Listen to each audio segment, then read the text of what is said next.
voyages of the starship Enterprise. Its 5-year mission: to explore strange new worlds, to seek out new life and new civilization, to boldly go where no man has gone before.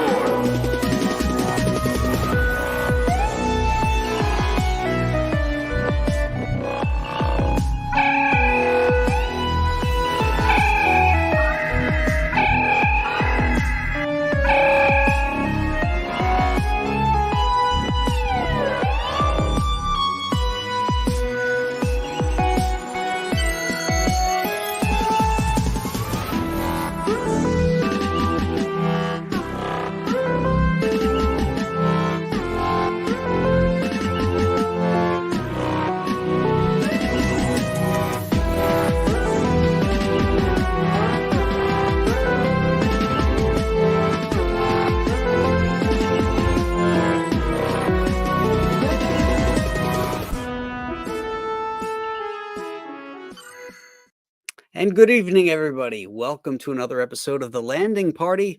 I'm your host, Graham Nolan. Tonight's Captain's Log is Stardate 2410.09, Errand of Mercy. It's written by Gene L. Kuhn, another one by Gene L. Kuhn, and directed for the first time by John Newland. I love the titles of Star Trek episodes. Many of them come from classic Shakespeare, such as The Conscience of the King. This one, however, comes from Dickens. A line from the life and adventures of Nicholas Nickleby. It's an errand of mercy that brings me here. Pray let me discharge it. At this point, Gene Kuhn had already delivered 2 excellent scripts, Arena and The Devil in the Dark. 45 story assignments had been sent out by this time, but only 26 episodes had been produced. So many of the scripts were not working out or needed work to be shooting ready. NBC was screaming for scripts, and there was nothing to send them. So Kuhn had discovered it was faster and easier to write scripts himself than to have to do all the rewrites, which is what was bogging him down before on the others. So as soon as he finished Devil in the Dark, he put paper in the typewriter, poured some coffee, lit a cigarette, and popped some amphetamines, and got to work on Errand of Mercy. This is Star Trek once more channeling Jonathan Swift, by taking on a current hot political issue and masking it behind science fiction. The Federation is America, the Klingon Empire, the Red Chinese, and Organia, the divided Vietnam. In an effort to write for the budget, there are a lot of scenes that should have required optical effects, but instead happened off screen and were covered in dialogue. I get the position that Star Trek was in financially. We know how each episode they kept chewing into the budget. But this episode suffers a bit because of it. Up until now, nobody ever heard of a Klingon. This is the first appearance, the first episode that introduces the world to the Klingons. Nobody knew what they're supposed to look like. Now, John Colicos was recommended by director John Newland for the part of Kor, the Klingon commander. It was his idea, working with makeup artist Fred Phillips, to use Genghis Khan as the starting point, because Kor was a military leader ready to take over the universe with his hordes. Colicos's Kor was supposed to return in other Klingon-centric episodes, but it was never able to work out. As a character, Kor did return in the animated series, but Colicos as Kor would have to wait until Deep Space Nine to return to action, and I believe he was in 3 episodes of that. So his days on Star Trek were more to come after this episode. So let's bring in the landing party and we'll talk about this episode. I know one person here that doesn't care for this episode. I know. I'm in the minority here. Well, we're not sure because I'm not sure how Ron feels. So let's bring Ron in. And I fucking hate it. Then I'm in the minority. Look at Anna got happy for a second. Wait, really? I know you're trolling though. Aaron can't be with us tonight, gang. He's feeling a little under the weather, but I believe. Well, I'll give you his score later when we do our scores. I'll predict his score because I know. Okay, well, first we'll let Ron predict it, then I'll give you the score. What do you guys think about this one? The first appearance of the Klingons. You heard the captain's log and some of the little backstory there. What are your thoughts? Go ahead. You have such an opinion. Go ahead. Okay, I think the story is good, but I do not enjoy watching it.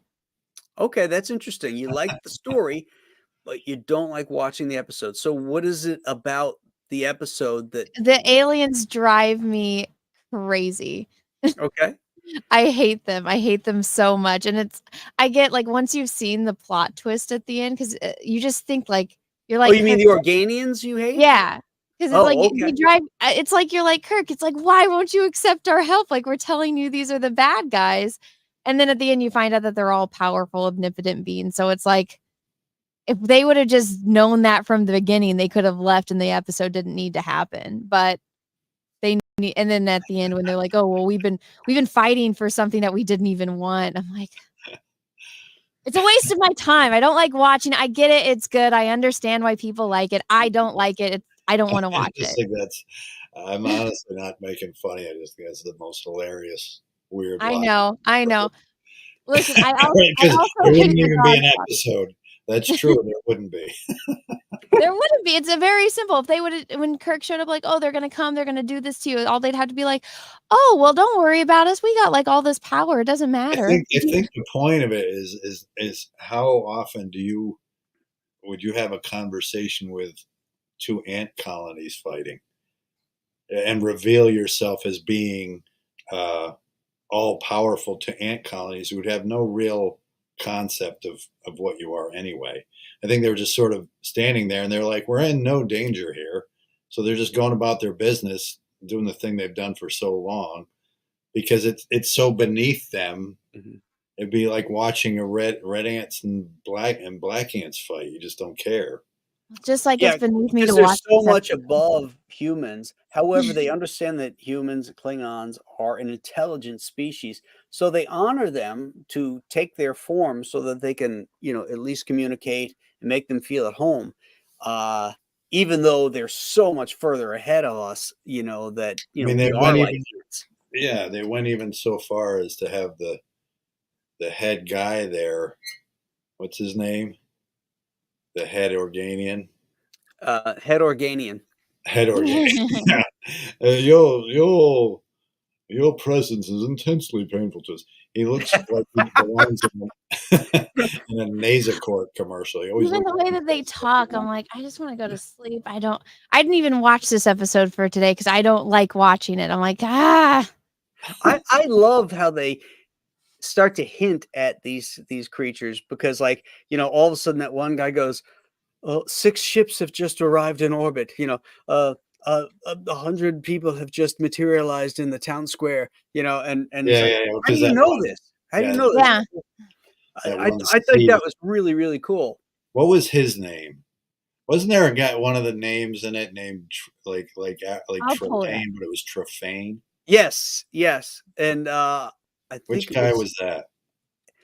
he was wasn't Ailborn the head guy? Yeah, I'm pulling up the IMDb right now with the list of names. but I always thought that was interesting because of Trelane and Trelane Okay. omnipotent. Yeah, Ailborn. Ailborn?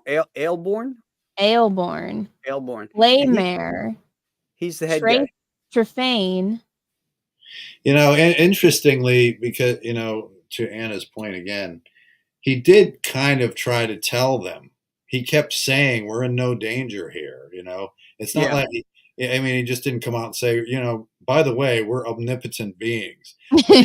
He did try to say over and over, we're Captain, Right, but we're in no from Kirk's danger. point of view, it sounds like an ignorant person Right, not understanding the situation. right. When it's the reverse, It's the Kirk reverse, exactly, situation. exactly.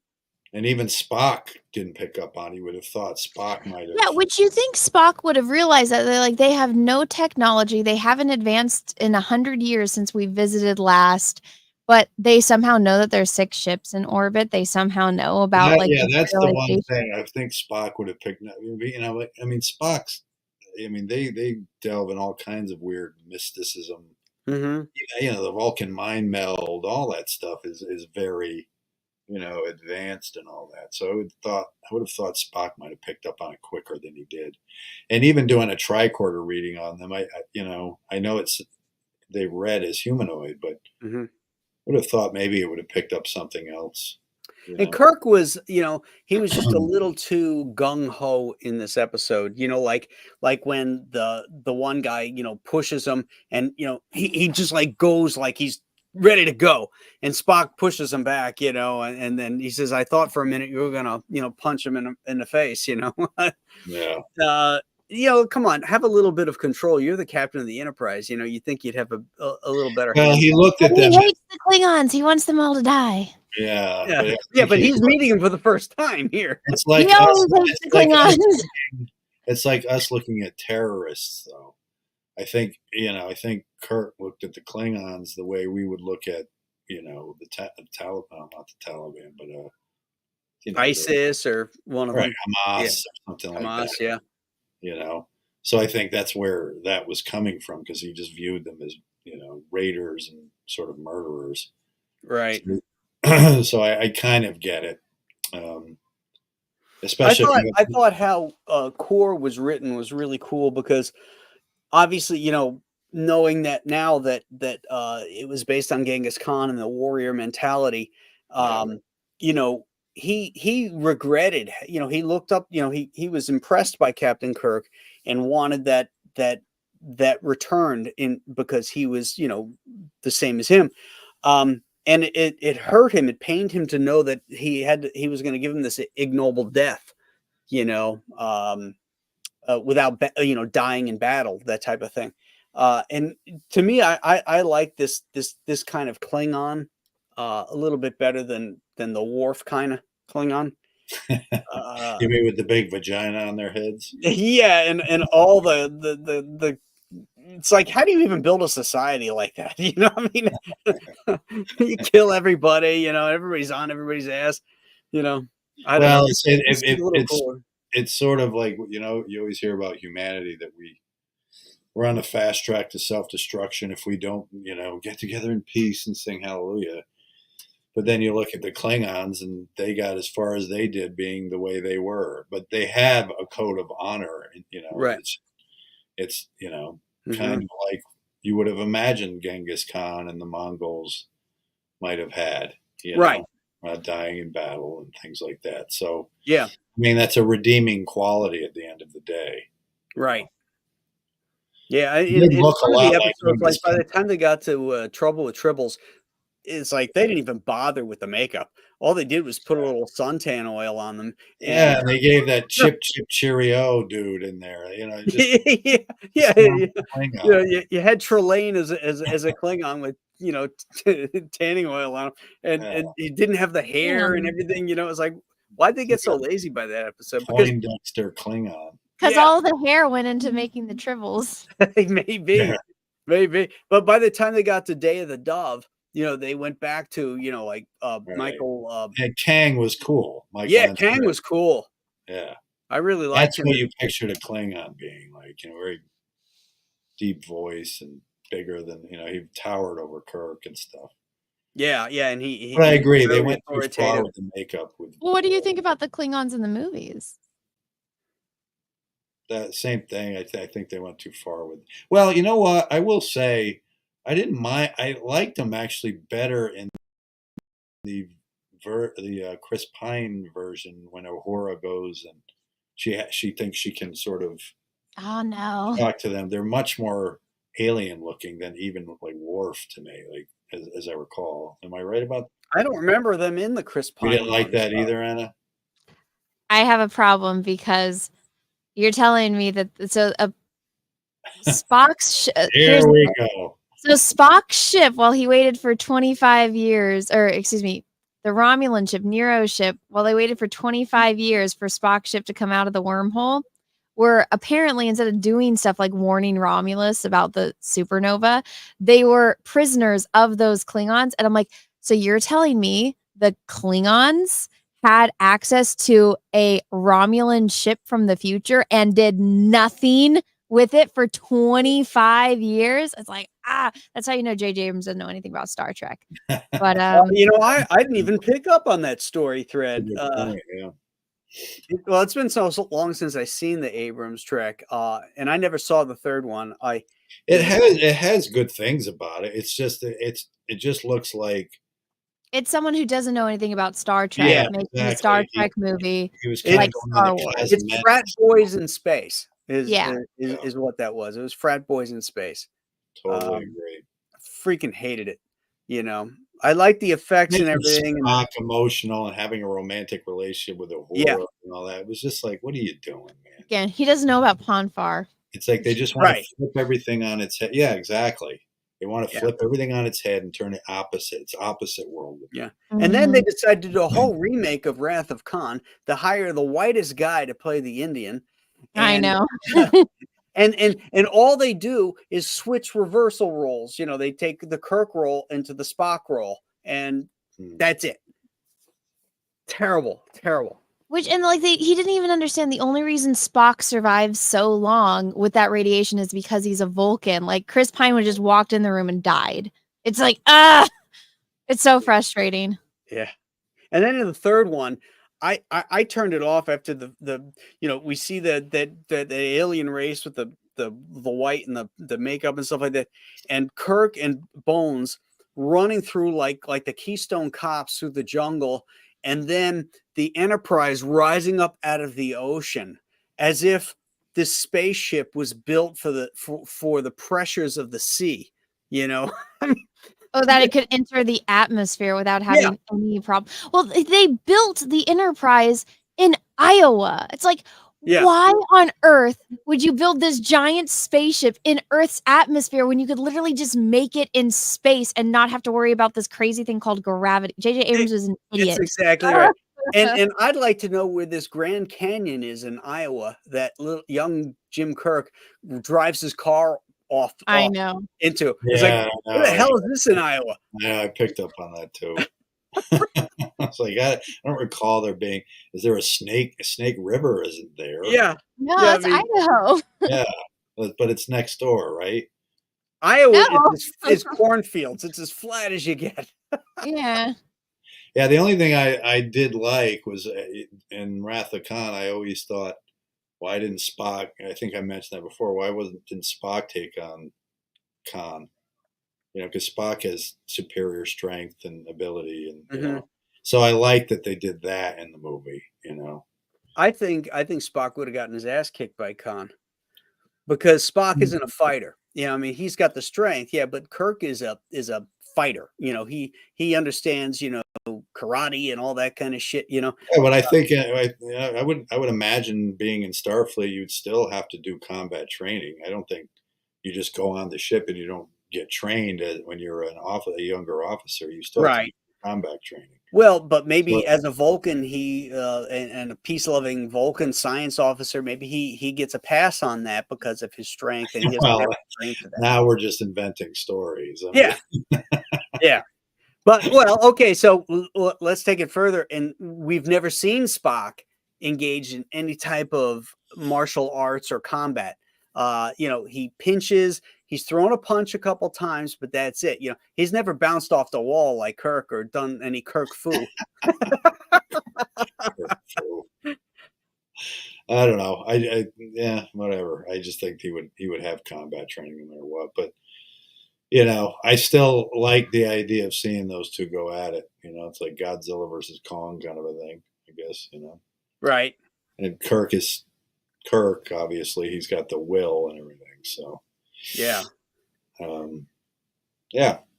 Vulcans do have martial arts. The nerve pinch is part of one. He does Spock foo. I don't think so. I don't think they have martial arts because they're peace-loving people. Yeah, but Spock has talked about how they were savages at one point in their history, and it was only logic that saved them. So it's not. It's another thing that I hate about that retconning in the movies is like when they did the First Contact. Well, first off, you got Zefram Cochrane now, who's from Montana when he was from was it Rigel 5 or something like that? I forget. It was You know, nothing like the original series guy. yeah, he's nothing like that, and he's this he's this hippie dude from Montana, and then the whole thing with the Vulcans coming to Earth to bless us with their technology and stuff was not part of it either, because Earth had discovered their own warp field and their own stuff, and then met the Vulcans out in space. They didn't come here and bestow upon us anything, you know. I hated that. Yeah, it smacks of a little bit of politics there. Yeah, yeah. Well, yeah. I hear you. Yeah, I don't. Yeah, I see. And also, they took, well, again, one of my favorite episodes, The Changeling. Or not The Changeling, the one Obsession? with Zephyr Cochrane. Yeah. Metamorphosis. Metamorphosis, That's your favorite episode? Not my favorite. It says one. I like it. It's one yeah, I like that one a lot too. I thought it was very moving. You know, the loneliness and everything, and Yeah. And to see this guy who invented warp drive just stranded on a planet like that, there's some weird, tragic poetry to it, you know. Yeah, and he was like 80 something years old. He'd gone off in space to die alone, you know, and then he's there and he's de-aging, and yeah, because this entity fell in love with him, you know. Yeah, kept him alive. I think that's a beautiful story, and the music and that is really good. They finally get to, you know, the entity becomes the woman, right? And he has a real companion, which they call it, you know, the companion, right? And now they can leave, but now the companion can't. Right, she'll die. Yeah. So he stays there with her. It's a beautiful story. Really. Yeah. Right, Anna? It's like that Twilight Zone episode again, where remember that there's one episode where this old couple they're in the future, obviously, and they go to this place where you can get a new young body. They're like 80 years old. Oh, yeah. And they go there. Only he can get it. Yeah, but it turns out only he can get it because they don't have enough money. I forgot why. No, it's that they can't. He thought that they could finance it. They're like, no, you have to pay full price right now. Right. It was for money or something. So she was like, no, you go do it. And he did it. Or no, he went in there and then he gave it back because, you know, what was more important to him was his companionship with his wife, who he loved. He didn't care about the age. You know, it was a beautiful ending, you know, the way relationships really kind of should be. That has been kind of lost in this day and age of Tinder. But, you know, and I think that the metamorphosis sort of is in that sort of vein, you know. Mm-hmm. So, yeah, in Errand of Mercy, to get back to the episode on the docket tonight, I thought they made good use of keeping the cost down. You know, like when Kuhn wrote the planetary stuff, you know, he went to this lot that Desilu had and saw what they had, and then he wrote for what he had there to use. And I thought, you know, when you're 1960s television series, particularly sci-fi, and you're trying to keep it on a budget, and you're already over by like $70,000, you know, I thought that was great. You know, how they make things work in this show. We're talking about it 60 years, almost 60 years later. I'm missing something. You're talking about the music? No. I'm talking about how they could have done anything with the planet that the Organians are on, but Kuhn went to a lot that Desilu owned and saw what was on it and wrote. Why did I get music out of it? That's weird. Yeah. Yeah, no. So that was an existing set. Looked like for the Wild Wild West or something. Well, it was whatever. It was one of Desilu's, so whatever they had there, you know, the castle up on the hill, which was kind of weird, but they're like medieval. Yeah, this medieval castle, and you know, the biggest cost was the animals and the extras, you know, that were walking around, and so they had a lot of guys that were on the Enterprise as extras, redressed, and they became the aliens walking around too.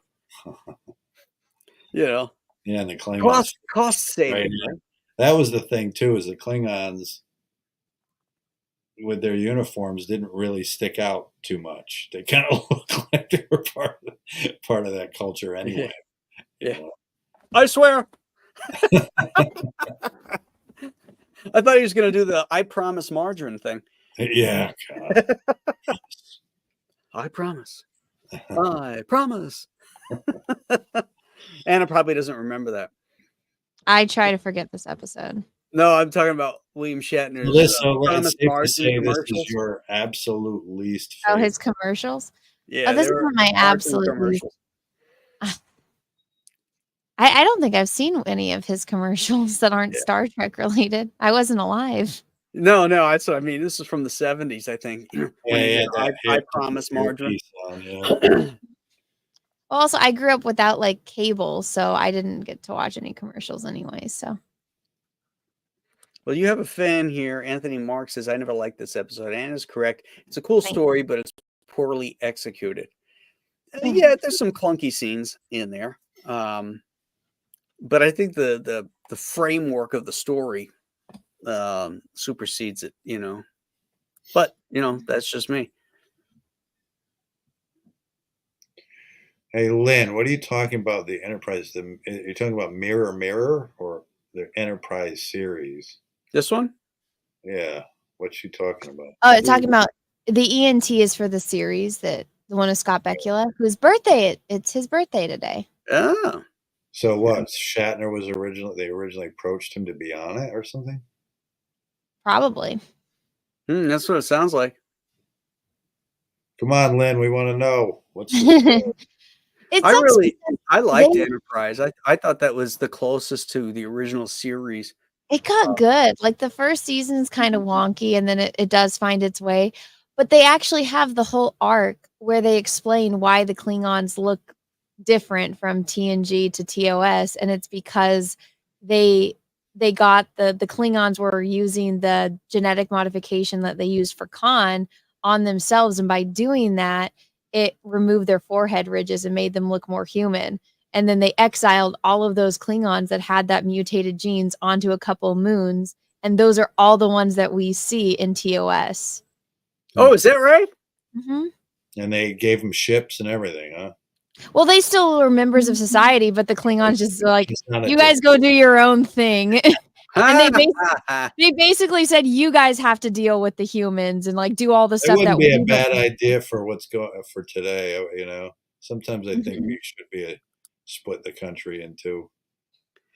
In season 4, the Enterprise finds a pocket dimension and prisoners trapped inside, led by Tiberius, the man Mirror Spock got rid of on the way to reforming the Empire. Mm-hmm. Oh, so it's That's a really cool idea, actually. Yeah. So he got rid of Kirk, but he didn't kill him. Except they're supposed to be the thing with that though is there's a little bit of time travel in it because of Spock and Kirk takes place a couple hundred years before or after Enterprise. After, yeah, and I don't. Is it a couple hundred? I haven't watched that episode in a long time. So it's probably maybe 60. I don't know it off the top of my head. It couldn't be a couple hundred. I don't remember what century it takes place in, or else I would know. It's probably like 100 or two. 50. But that was the original thing for the episode, and then Lynn says we got the 2-parter Mirror Universe episode. Right. Yeah. I actually didn't have to rewatch that show because there were some wonky ones like where Trip gets pregnant. That was stupid. There's Klingons in that one too. There are? Who got pregnant? I never watched the show, so I don't know. The engineer got pregnant. So they come in contact with these aliens, and you have to go through like a 3-hour decompression to get on their ship to like adjust to their atmosphere. You'll die. 3 hours they were banging? No. So he's in this like room for 3 hours. He gets out. He tries to help them, but he's getting sick. And so one of the aliens that's with him is like, "Oh, why don't you come to like their holodeck?" And so it's the first time he experiences like a holodeck, but it's more real than what you get in TNG. And she's like, "Oh, play this game with me." And it's like this bowl that's full of crystals, and they yeah. And it lights up, and I guess that's how they do the deed. Yeah. Wow. But she said that she didn't think it was going to work on him because their species, it only takes like, or I don't know, something about how it only copies the female genes, like the male genes don't go into it when they reproduce like that. So she didn't think because he's an alien that it would work. And so he leaves, finds out he's pregnant, and they have to It's go like a find that seahorse, ship you again. know? He's like, Yeah. Finds out he's pregnant. yeah, he's Yeah. pregnant. So she impregnated him. God, make it stop. And then they have but well, it's funny because they have to so that ship, there was something wrong with it, which is why he was there to fix it. Right. But so they can cloak themselves, and so they latch on, or like they leech off of other ships' power sources. So they have to go find them because they broke down again, and they're leeching off of a Klingon ship. And so him and the Klingons have to go through decompression together because they're all laughing because they're like, you got pregnant. God. So that part of it is funny, but yeah, it was weird. Well, you got a good memory. I know. I haven't seen that in. I have a very useless bunch of knowledge in here. Cornucopia of useless. I'm great at Jeopardy, ironically. Oh, Alright. okay. Yeah. Have you tried to go on the show? No. Should try. Maybe if it was what Alex Trebek was still alive, I would have tried, but I probably would choke when I get there. But we play it with Alexa, or like if it's playing on TV, I always randomly will know the answer. I get useless knowledge. But We all Sometimes have it's good to have. it helps with stuff like this. Yeah, I'm gonna have to rewatch that show. I really enjoyed that, and I haven't seen it in. Like you said, when they get into that, what is that war called? The Xindi? Oh, the Temporal Cold War. Temporal Cold War. That's the first episode. Yeah, but it really comes to pass at in the last episode of the last season, you know, and they ended it too soon. You know, there was a lot more they were gonna do, but the show got canceled. But all right, let's give a grade here. Go ahead, Anna. Okay, as far as story goes, it is a good story, but I'm gonna have to go with just a 5. Whoa. And that's the highest because I hate watching it. I'd honestly rather watch the Lazarus episode than this one. I know. Is this your least favorite episode ever? I don't think so. I'm pretty sure either like that Eden one or like the children shall lead. Like that, those are some pretty bad ones. It has everybody's worst episode has to be in the 3rd season. There's just no two ways about it. There's some bad ones, but it's because they drive me crazy so much, and like the entire episode didn't need to happen, and when there's a big gaping plot hole like that, it drives me crazy. So yeah, this is the only reason it's getting a 5 is because I can acknowledge that the story is good. I just don't like watching it. Okay, so you're scrolling around the channels and that episode's on, you scroll by. Yes. Okay. I didn't even watch it for today. That's how much I don't like it. And I did watch the Lazarus one for that episode, so. Okay, Lynn Green's giving it a 9.7 to how do you read that? 9.7? I don't know. 0.1. 0.1. Yeah, Kirk and Spock being preoccupied with the war to notice the Organian secret. So she's taking away 1 point for. Oh, I see. Got it. Okay, minus. That's a minus. Okay. Yep. Got it. Okay. All right. Blarbful gives it an 8. How about you, Ron? Blarbful. I will give it. I'd give it a 7.5. I think I don't agree with Anna's assessment that it's a plot hole. Why did they just reveal themselves? I think there's all kinds of explanations there. Mm-hmm. They're just assholes. That's what it is.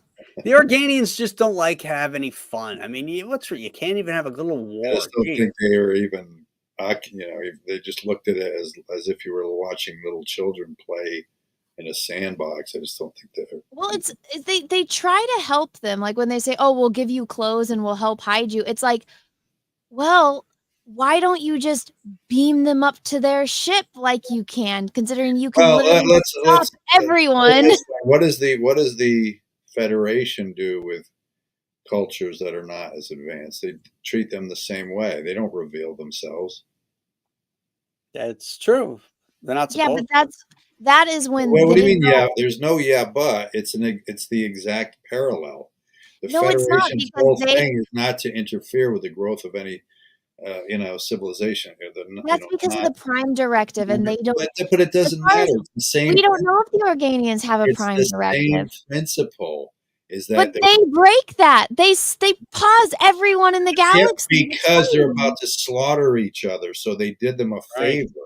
right. They did, but they're breaking that did it, and rule. that's why it's called Errand of Mercy. That's what the whole title means. Well, the whole errand of mercy could have been saving me They from were watching that merciful shit. to them by saving them from killing each other. Right. Yeah, Because but remember, also- in Nicholas Nickleby, it says, "It is an errand of mercy that brings me here. Pray let me discharge it." So the Organians are discharging their mercy on us. They could have done that in the beginning of the destroyed episode. I read and something just knocked them somewhere out where of there. they listed the top 10 most powerful Star Trek, and the Organians came in at number 1.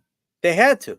And the That was reason they came biased. in at number 1 is because they didn't engage with silly little games where they put them on a planet where they would fight like in Arena, Like you the know, Metrons. like the right? Metrons did. They didn't do like what Trelane did and play with them like a cat playing with toys, its toys, or a child playing with its toys. They just let them be. You know what I mean? They didn't try to interfere with them at all or try to teach them a lesson. They only because they understand through their own evolution that sometimes the best lessons learned are the ones that you learn yourself through experience. Rather, they ultimately had to intervene because they're going to kill each other. Mm-hmm. But ultimately, they were letting them play out their thing without, forcing the hand one way or the other. And their power was so great. Not only did they stop them from fighting above their orbit, but they stopped them on their home planets. Yeah. And every starship that was out As in I space. stand here, I stand on the Klingon Empire. Yeah. I stand on the Federation. Yeah. They just That's pretty heady when you think about it. Yeah, I mean that's like the Celestials or something. Yeah. Like, they're just that beyond, like, Right. So they're just jerks that wait until, they want to intervene. Great people. Well, my question is okay, they signed the Organian peace treaty, and that's what kept peace between the Klingons and the Federation for all those years. Ostensibly, you would think if that peace was broken, the Organians in their wisdom and power would stomp on them again. But they're never to be seen again. Well, because the presence of beings such as ourselves is too painful for us.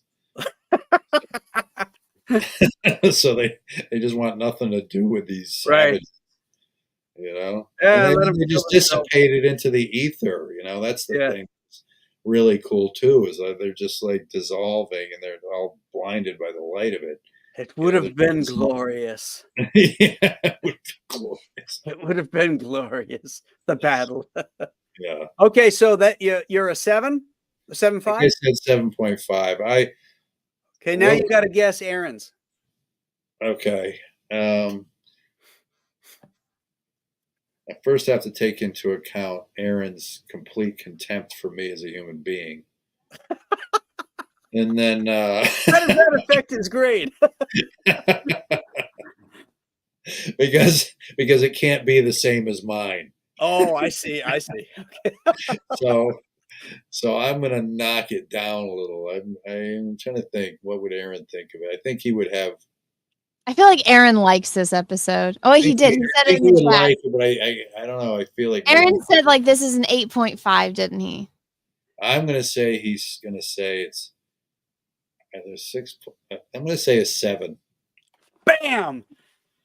Nailed it. Right? Yeah, you got it. Oh no shit! Yeah. Nailed it.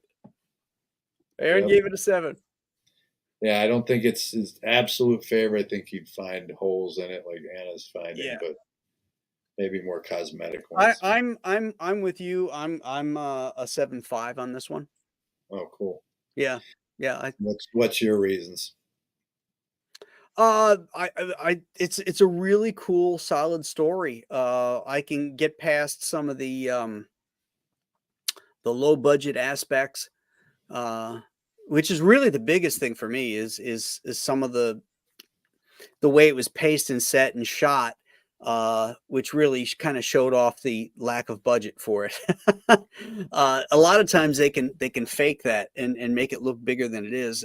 In this one, they didn't. It made it look smaller than it is. So that's where I knock it down. But the idea of these omnipotent creatures being able to stand on worlds and stop people, and then the two of them fighting over their right to kill each other before they realize it. We have the right Yeah. to wage war. Wage war, kill your brothers and sisters. Is that what you're arguing, Captain? Nobody wants Well, war. nobody wants war. Love it. Love it. Well, it's amazing how small they got after he said to wage war. Like all of a sudden, it was like it washed over them how pointless it is. You know what Yeah. I mean? And I like when they're back on the ship and Spock, says something like, you're awful quiet, Captain, and he felt embarrassed. Yeah, embarrassed that in front of these, Right. incredible creatures that, he was actually arguing for something he didn't want. Yeah, yeah, because that's what the Federation was supposed to be, on peacekeeping. It's supposed Yeah. to be spreading advanced sort of sensibilities throughout the cosmos. Right. And then, they fell right back into their military mindset. Yeah, yeah, yeah. I mean, there's obvious reasons when war has to be waged, but that Sure. was one of them, really. Yeah, sometimes evil has to be destroyed. Yep. Well, next week is Anna's favorite. Anna's Godfather 3 rating, 10. The one she's been waiting for. Yay. What episode is it, Anna? I don't know. Is it City on the Edge of Forever? It is. Oh God. Is your friend coming on that one? Like, I Are didn't we know. moving I the haven't time? talked to him about it. Mark Miller. You know the writer, Ron? I know. Mark Oh, Miller? Mark I don't Miller. know him, but I know Laura who he Miller. is. Well, I think it's pronounced Miller, but Oh, it's I spelled always like thought it was Millar. Millar, yeah. It was Yeah. Wait, isn't he Scottish? We'll have a Scotty He is. on the He's episode. Scottish. he wants to come on here. Yeah. Yeah. Didn't you say we'd have to change the time because Well, we'd it's have like to change the time. We'd have to do it earlier because he's on Scottish time. just So what time would that be there? Like 4:00 in the morning or something? If we went on our time, Yeah. yeah, I think it's like 4 in the morning. if we keep it on Wednesday, I can do it. I just have a doctor's appointment the Tuesday and then Thursday. So all day Wednesday I can do it. Just let me know We'd what. have to do it at like 10 in the morning. No, he had said like he could do 6:00 Eastern time. Oh, really? Last time I talked to him, yeah. That would be, so he would just be getting up then or something. Yeah, what are they, 6 hours? Or going to bed. 5 hours ahead, something like that, 5-6 hours. Oh, they're 5. Oh, really? Yeah. Thought it was more than that. No, because England's 5 hours Okay. from Eastern time. So, but it'd be late night for him, but it wouldn't be Right. ungodly in the morning. Right. But I'll reach out to him and see if He's a still Star wants- Trek fan, obviously. Yeah, and he really likes this episode. This So is we'll City- see. We'll see. This is City on the Edge of Forever. Yeah. Yeah. Now we only have 2 episodes left in the first season. Mm-hmm. We're We have still City on on the the Edge of first season. Forever, and Operation Annihilate will have gone through the first season. Oh boy, there we go. There's one that I'm not a fan of. You don't like pizza? It's just this flying, The flying pizza. and the sounds they make. Well, the Kinda thing like, I'm it's not kinda even like going to get into. I don't want to blow the stuff that I want to talk about, but yeah, kinda like the early there's some reasons, there's some Alien. reasons. Yeah, like Alien, that the things that attach to your face. It's sort of similar. The The face face hugger? huggers. Yeah, Yeah, because those things flying attached to Spock's back. right. What do you I got? like that one. It's with Kirk's brother. Well, that was freaking me out for a second. I'm like, what the fuck is that you're Oh, holding? this is a face hugger. Oh, is that what that is? Yeah. Oh, it just looks like a big furry hand from Sesame Street or something. No, Does it's look like a hand. a face hugger. Oh, there you go. Like Yeah. that's Oh, I see it now. You ever Uh, put that around your waist and surprise? No, I have worn it around my face when COVID happened. I happened to have this in the back of my truck, and I went into Target, and they're like, "You have to wear a mask," and I'm like, "No," and they're like, "You have to," and I'm like, "I don't have anything," and they wouldn't let me just pull my You shirt over my actually head. put that on? Well, they're like, "You have to just have something that covers your face," and I was like, "I just anything to cover my face." They said yes, and I was like, "I'll be right back." Went out to my truck, Let me grabbed see it. it. Let me see you with it on. Oh, it's did gonna- they say anything to you? I walked in, the guy looked at me, and I said, "You said I just have to have something on my face." Oh, that's great. And I had like a hair clip with me, so it's Oh my god! oh, Wear it around your crotch.